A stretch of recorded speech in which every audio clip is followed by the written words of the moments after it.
iBlazr, it is a flashlight for smartphones that features 4 very bright LED lights with 3 levels. I'm Warren with KL Gadget Guide. This is episode 73 of Gadget Review featuring the iBlazr flashlight for smartphones.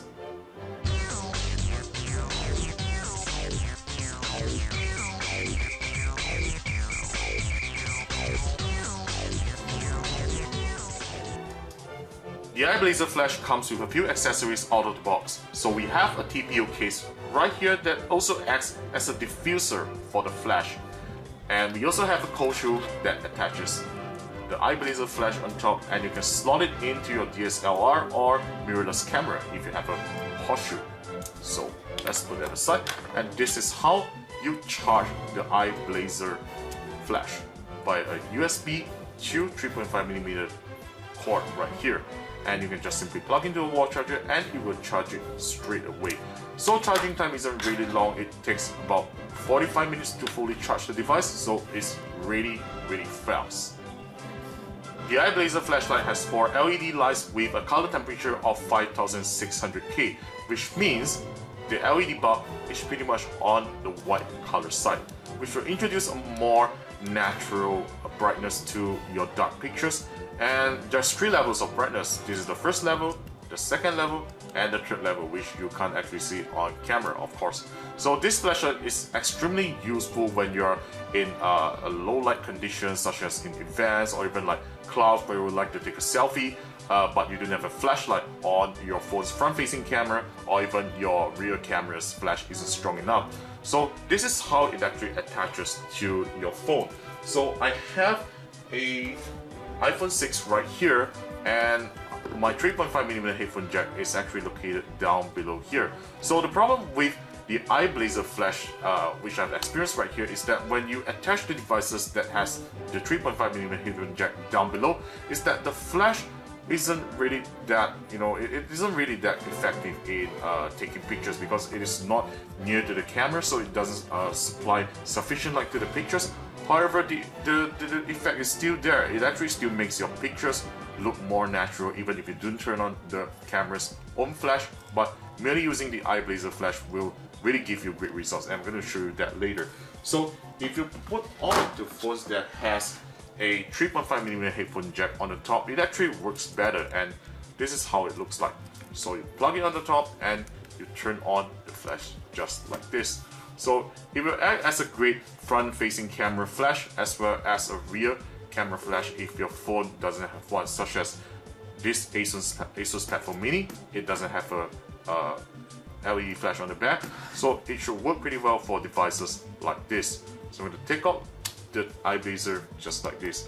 So this is how I'm going to slot in the diffuser into the iBlazr flash, just like this.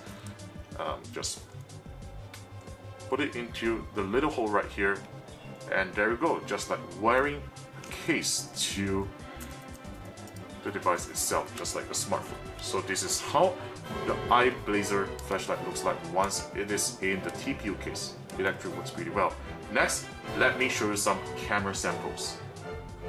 Alright, so this is my friend Wendy, and I met her at the HP event recently, and I've taken this picture using the Padphone S without any flashlight. So note that the environment is very dark, it is at a club, so obviously you don't get very good lighting in a club, and I took this picture with the Padphone S without any flash. So as you can see that, details are still there, however, the lighting isn't good at all. So what happens when you take a picture with the iBlazr? Let's check it out. There you go. This is how great the iBlazr flashlight is. Look at her face, it's much more brighter and it looks very natural at the same time.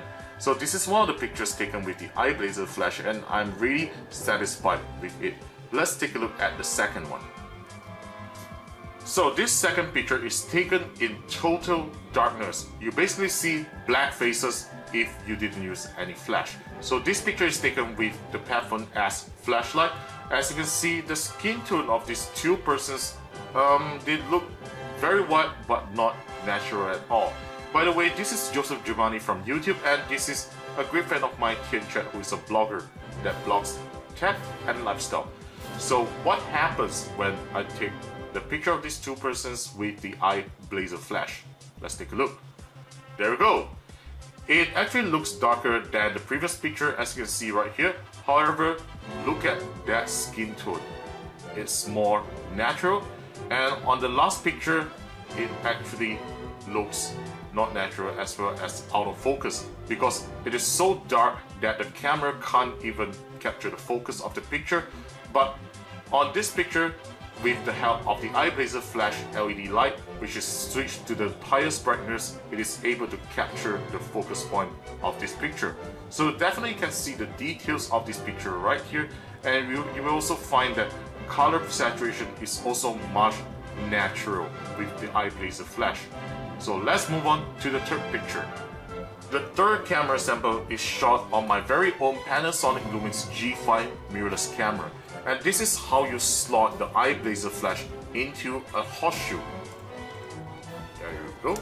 It's very simple and yet it's sturdy. You can even rotate the light to wherever you want. So let's check out on all the camera samples that I've taken this morning. So this morning is the launch of the Meizu MX4 in Bangsar, which is with Lazada Malaysia, and this picture is taken with the xenon flash of the Lumix G5. Look at the face of this man. This is the sales manager for Meizu, and you can notice that his face is very bright. As usual, this is the kind of quality that xenon flash will produce. It looks too bright and it looks too shiny, and it doesn't look nice at all. So what happens when I take the picture with the iBlazr flashlight? Let's take a look. Look at this. The overall brightness of the picture has been reduced, but take a look at that face itself. It looks much more natural to its original skin tone, and it doesn't look overexposed. That's the best thing of using the iBlazr flash, and this is taken with the maximum brightness of the iBlazr flash. Overall, I would prefer this picture as compared to this one, which is too overexposed, and you will need to do some manual editing job on your PC if you want to make it look more natural. So with the iBlazr flash, you no longer need that because it just simply works well, as you can see right here. Battery life of the iBlazr flashlight depends on your usage. Of course, if you're always on the maximum brightness, you will basically get a battery life of less than 20 minutes. And if you're on the first one, of course, you can get up to 1 hour of use on this small little device, because the battery is only 110 milliamp hours. So do not expect a really long battery life on this, and remember to charge it if you want to take it for long trips. And at least it charges really fast in our tests. The iBlazr flashlight retails at $49.99 US for the black and white version, and up to $69.99 for the premium version, which is right here.